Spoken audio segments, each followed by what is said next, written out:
आंकड़े से पता चलता है पिछले 10 सालों में सार्वजनिक क्षेत्र की बैंकों में 1 लाख से भी कम हो गए अधिकारी और बैंक कर्मचारियों की संख्या।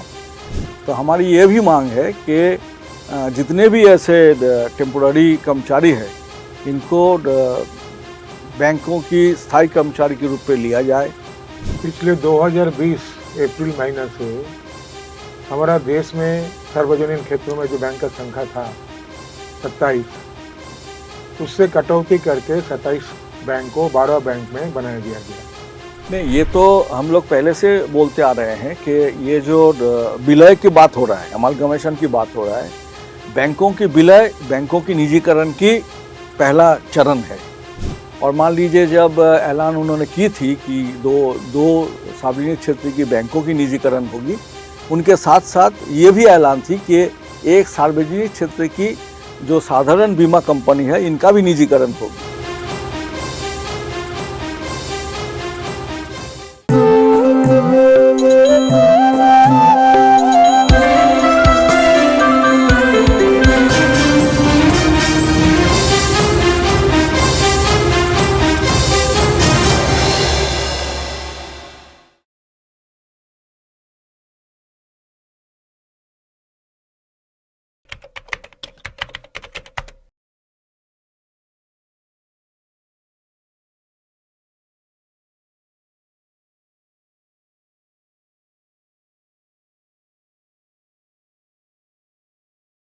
जनशक्ति नेटवर्क में सब दर्शक साथियों को स्वागत करता हूं। आप सभी को जानकारी हुआ होगा कि बैंकिंग उद्योग में बैंकिंग कर्मचारी और अधिकारी का जितना यूनियन है, 9 यूनियन, उनका जो संयुक्त मोर्चा है, वही मोर्चा का ओर से आगामी 24 और 25 मार्च को 2 दिन का हड़ताल बुलाया गया है। ये हड़ताल का मांग क्या है, किस लिए ये हड़ताल बुलाया है, ये सब का बारे में हम चर्चा करेंगे। हमारा साथ यहाँ स्टूडियो में मौजूद है बैंकिंग यूनियन का एक हिस्सेदार, bank employees federation of India का जातीय स्तर का महासचिव साथी देवाशीष बसु चौधरी। देवाशीष जी, आपको मैं स्वागत करता हूँ। शुक्रिया। ये जो आपने हड़ताल बुलाया 2 दिन का, 9 यूनियन इकट्ठा होकर के, ये आप लोगों का असली मांग क्या है? हाँ, ये United forum of bank unions की तरफ से ये जो आने वाला 24 और 25 मार्च 2025 को हम लोगों ने जो 2 दिवसीय हड़ताल की मांग की है, बैंक हड़ताल की, इसमें सबसे अहम जो मुद्दा है ये है नई भर्ती। खास करके सार्वजनिक क्षेत्र में भर्ती बहुत ही कम हो गया है और आंकड़े से पता चलता है पिछले 10 सालों में सार्वजनिक क्षेत्र की बैंकों में 1 लाख से भी कम हो गए अधिकारी और बैंक कर्मचारियों की संख्या, जहां निजी बैंकों में पिछले 10 सालों में 5 लाख से ज़्यादा भर्ती हुए हैं। ये सबसे पहली मांग ये है। और जहां ये जो स्थायी कर्मचारी की कमी हो रही है सार्वजनिक क्षेत्र की बैंकों में, वहाँ दिखाई देता है कि जो टेम्पोररी है, बहुत सी जगह पे डेली वेजर को लिया जा रहा है, बहुत सी काम आउटसोर्सिंग हो रहा है, एजेंसी के कर्मचारी कर रहे हैं। तीसरी बात यह है कि जहाँ बैंकों की शाखा नहीं है, ऐसी जगह में बिजनेस कॉरेस्पॉन्डेंट, जो बैंक मित्रों कहलाया जाता है, इनको भी लिया जाता है, जिनकी संख्या स्थायी कर्मचारी से भी ज़्यादा है। और चौथी, अभी जो एक दौर आया है पिछले 2023-24 के बजट में केंद्रीय सरकार की तरफ से, जो इंटर्नशिप और ये जो अप्रेंटिस की बात किया जा रहा है कि बैंकों में भी अभी बहुत भारी संख्या में अप्रेंटिस लिया जा रहा है। तो हमारी ये भी मांग है कि जितने भी ऐसे टेम्पोररी कर्मचारी हैं इनको बैंकों की स्थायी कर्मचारी के रूप में लिया जाए। तीसरी बात यह है कि संख्या कम होने से काम का बोझ भी बढ़ता जा रहा है बैंक कर्मचारी अधिकारियों पर, नए नए टारगेट दिया जा रहा है, इससे स्ट्रेस भी बहुत बढ़ता है।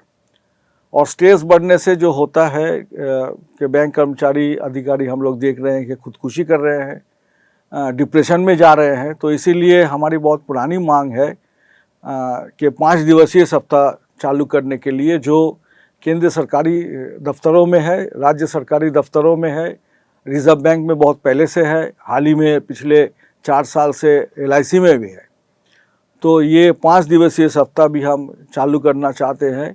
और ख़ास करके अभी कुछ दिनों से हम देख रहे हैं कि बहुत सी जगह पे बैंक कर्मचारी महिलाओं को भी कुछ कस्टमर्स है, कुछ ग्राहक जो है, इनके साथ दुरुपयोग कर रहे हैं, बदसलूकी कर रहे हैं, बदतमीज़ी कर रहे हैं, यानी कि हम देख रहे हैं कि इनको मारपीट भी किया जा रहा है।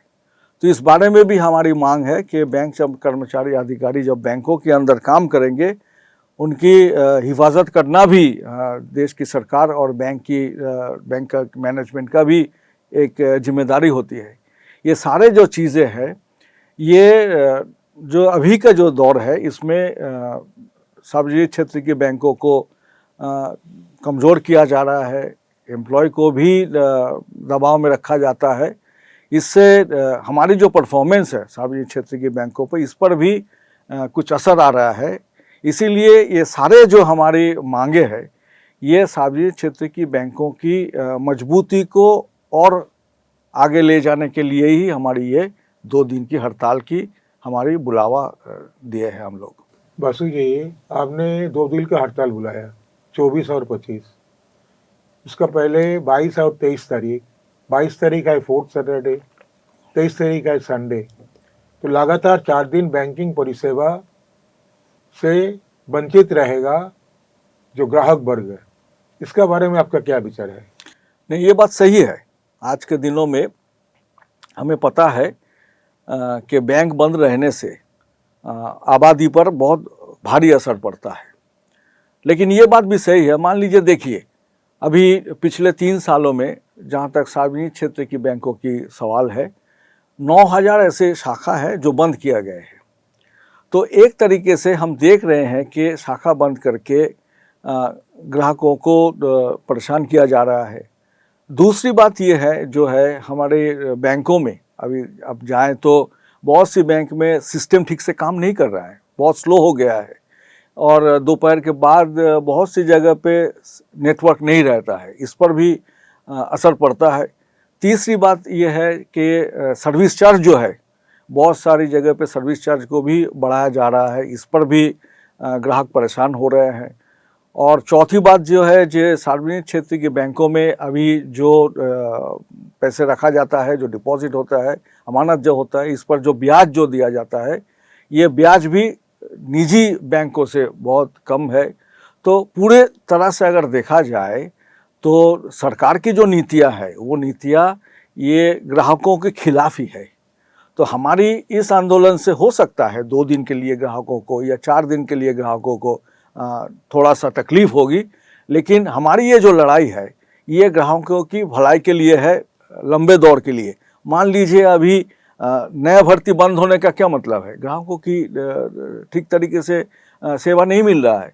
एक पैसा उठाने के लिए अगर आधा घंटा 1 घंटा कतार में खड़ा होना पड़ता है तो ग्राहकों को, ये तो ग्राहकों की परेशानी है। अगर हम लोग मजबूर कर सके सरकार को नए भर्ती के लिए, तो इसलिए कर्मचारी बढ़ेंगे, अधिकारी बढ़ेंगे, वो जो शाखाओं में जो सेवा जो है, इसमें भी थोड़ी सी तेजी आएंगी। आखिर में ग्राहकों की सुविधा के लिए ही हमारी ये लड़ाई है, ग्राहकों की परेशान करने के लिए नहीं। पिछले 2020 अप्रैल महीने से हमारा देश में सार्वजनिक क्षेत्रों में जो बैंक का संख्या था 27, उससे कटौती करके 27 बैंक को 12 बैंक में बना दिया गया संयुक्तिकरण के माध्यम से। इसका पीछे मुद्दा क्या है? केंद्रीय सरकार का कारण क्या है?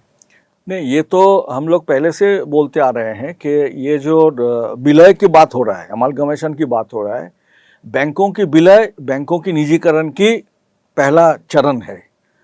और हालांकि ये बात सही है कि विलय से पहले हम लोग साबित नहीं कर पाए, लेकिन हम देखे हैं कि 2020 में जो 10 बैंकों को विलय करके 4 बैंकों में तब्दील किया गया, उसके तुरंत बाद 1 साल बाद 2021 में वित्त मंत्री ने जब अपनी बजट रखते समय उन्होंने ऐलान किया था कि 2 सार्वजनिक क्षेत्र के बैंकों की निजीकरण होगी। तो इससे साफ साबित हो गया, जो हम बोलते आए थे कि विलय, बैंकों की विलय बैंकों की निजीकरण की पहली चरण है। और मान लीजिए कि इस जो 2 दिन की हड़ताल है, इसमें और एक बहुत अहम मुद्दा है कि आईडीबीआई बैंक की निजीकरण की बंद करने की हमारी मांग, कि हमको सबको मालूम है आईडीबीआई भी एक सार्वजनिक क्षेत्र की बैंक थी, लेकिन 2019 में 2018 में सरकार की तरफ से उनकी 51% जो इक्विटी है वो एलआईसी को दिया गया। और मान लीजिए एलआईसी को 51% इक्विटी देने से सरकार की इक्विटी 50 से नीचे आ गए, और रिजर्व बैंक ने 2019 में आईडीबीआई बैंक को एक निजी बैंकों के रूप से लिस्टिंग किया है। और अभी सरकार की ये मकसद है कि एलआईसी और सरकार को जब जो 94% इक्विटी है इसको बेच देने के लिए, निजीकरण करने के लिए, और इसके लिए सरकार विदेशी कंपनी का भी आमंत्रण कर रहे हैं। और हमको ये खबर है कि मिसेस फेयरफैक्स कनाडियन एक कंपनी है जो आईडीबीआई बैंक को खरीदना चाहते हैं।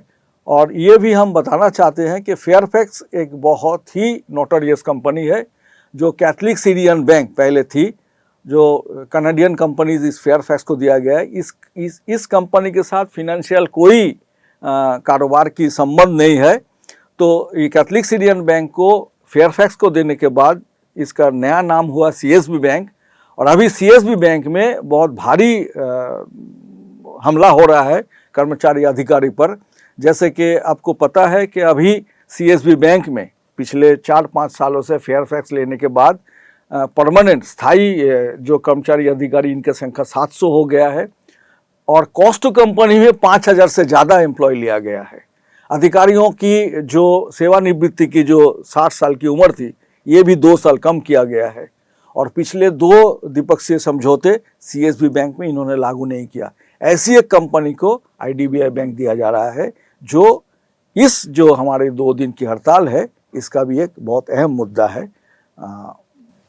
आपके कहने का मतलब यह है कि 2021 में वित्त मंत्री ने संसद में बजट प्रस्ताव के साथ 2 बैंक का निजीकरण का बात कहते हुए भी अभी तक ये निजीकरण संपन्न नहीं कर पाया।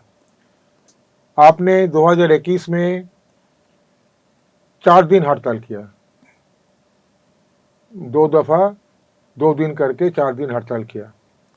तो ये कि समझा जाए कि आपका ये लड़ाई और संघर्ष के कारण केंद्रीय सरकार अभी तक ये पूरा निजीकरण के लिए कदम उठा नहीं पा रहा है। जरूर, ये बात तो सही है, क्योंकि ये ऐलान के तुरंत बाद हम लोगों ने मार्च में 2 दिन की, और जब जारे के संसद के अधिवेशन से पहले जब लिस्टिंग किया गया था कि बैंकिंग उद्योग की जो अधिनियम है इनको भी प्रबंध लाने की, तब दिसंबर में 2 दिन की हमने हड़ताल की। और मान लीजिए जब ऐलान उन्होंने की थी कि दो सार्वजनिक क्षेत्र की बैंकों की निजीकरण होगी, उनके साथ साथ ये भी ऐलान थी कि एक सार्वजनिक क्षेत्र की जो साधारण बीमा कंपनी है इनका भी निजीकरण होगी। मान लीजिए संसद में साधारण बीमा की निजीकरण वाली जो बिल है वो अधिनियम जो है वो पास कर सकी, लेकिन बैंकों की जो अधिनियम है वो ना 2021 में वो पास कर सकी, 2025 आज तक सरकार की हिम्मत नहीं हुई कि ये जो विधेयक है ये वो लाए। तो इस बारे में हमारी जो लड़ाई, आम आदमी की जो भरोसा सार्वजनिक क्षेत्र की बैंकों पर, ये मजबूर कर दिया है सरकार को ऐलान करते हुए भी कि निजीकरण की ओर वो कदम ना उठाएं। तो ज़रूर ये हमारी जो लड़ाई है पिछली जो 30-35 सालों से हमारे पूर्वजों ने जो लड़ाई शुरू की थी 90 के दशक से, वही लड़ाई आज की जो दौर की जो बैंक कर्मचारी हैं, जिनमें से 80% पिछले 2010-11 से बैंक में आए हुए हैं और जो 2050-55 तक रहेंगे। और बैंक में आने का सबसे बड़ा मकसद जो था ये सार्वजनिक क्षेत्र में है, तो बैंकों को सार्वजनिक क्षेत्रों में रखने की जो लड़ाई है ये भी एक बहुत अहम मुद्दा है हमारे लिए। हम कभी अपने आप को इस बारे में कॉम्प्लेसेंट नहीं कर सकते हैं कि सरकार की सोच ये नहीं है।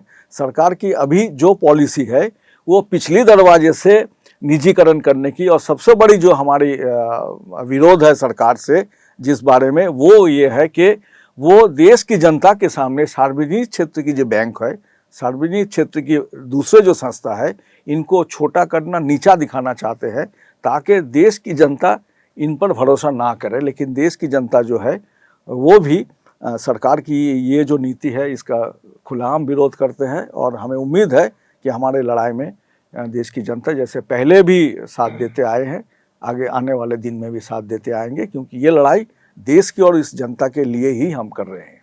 ये बैंकिंग व्यवस्था सार्वजनिक क्षेत्र में लाने का बाद जब शुरुआत हुई थी सन 1969 में, तो 90% बैंकिंग क्षेत्र सार्वजनिक क्षेत्र में थे।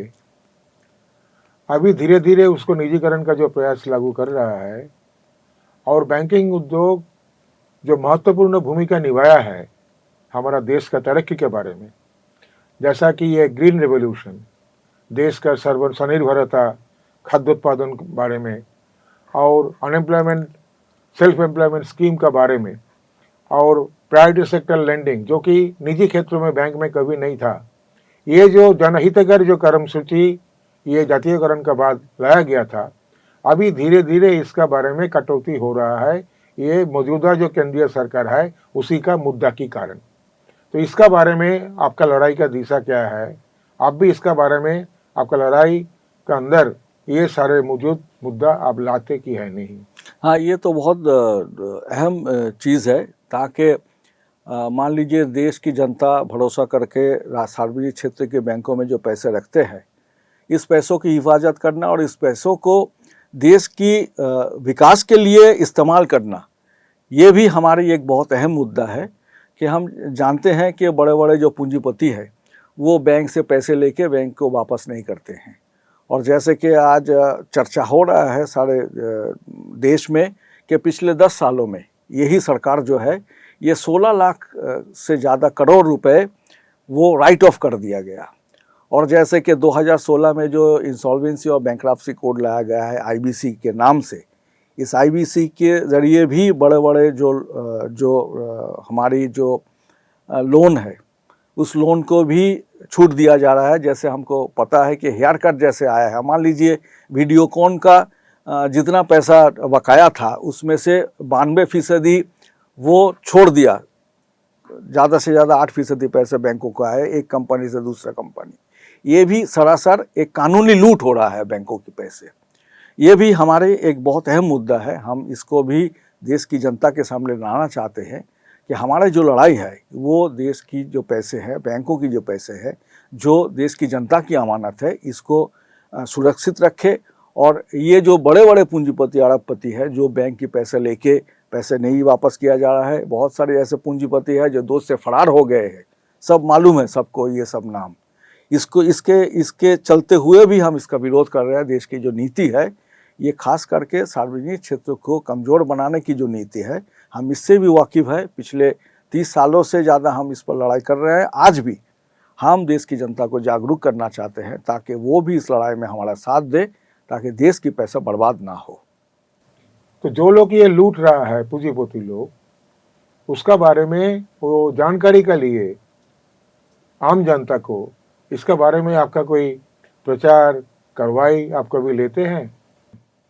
हम लोग तो लेते हैं, ज़रूर लेते हैं, क्योंकि पिछले समय भी लिया है। अभी ये जो हड़ताल है, ये हड़ताल होने के बाद भी बेफी का जो कार्यक्रम है, जो हमारा फैसला हुआ है, इस बारे में भी हम लोग कहेंगे, क्योंकि जो ये लूट चल रहा है, ये लूट को रोकना ही है हमको। ये हमको मालूम है जो सरकार जो पिछले 2014 से जो एनडीए की जो 3 सरकार है, ये सिर्फ कॉरपोरेट लॉबी के लिए ही काम करते हैं, और यही हमारी इनके विरोध है। जो इन बड़े बड़े पूंजीपतियों के लिए जो भी नीति लिया जा रहा है, जैसे हम सबको मालूम है कि देश की 12 हवाई अड्डे उन्होंने सिर्फ एक कंपनी को दिया गया है, और मान लीजिए और बहुत सारी हवाई अड्डे की निजीकरण करना चाहते हैं। वैसे ही आज ये सरकार सिर्फ 1-2 कंपनी के लिए ही काम कर रहे हैं, और देश की सार्वजनिक क्षेत्र की बैंकों की कमज़ोर करना भी यही एक मकसद है, ताकि इस बैंकों को ये जैसे बड़े बड़े पूंजीपतियों को दिया जाए। तो इसीलिए हमारा विरोध जारी रहेगा, क्योंकि जब तक ये सार्वजनिक क्षेत्रों की बैंक है तब तक निजी बैंक भी सुरक्षित रहेगा। क्योंकि हम आपको मालूम है कि सन 69 के बाद राष्ट्रीयकरण के बाद कम से कम 36 ऐसे बैंक है, निजी बैंक है, जो निजी बैंक बंद होने जब जा रहे थे तब ये सरकारी बैंक जो सार्वजनिक क्षेत्र की बैंक है इनकी जिम्मेदारी ली थी, जिसकी सबसे बड़ा मिसाल है ग्लोबल ट्रस्ट बैंक।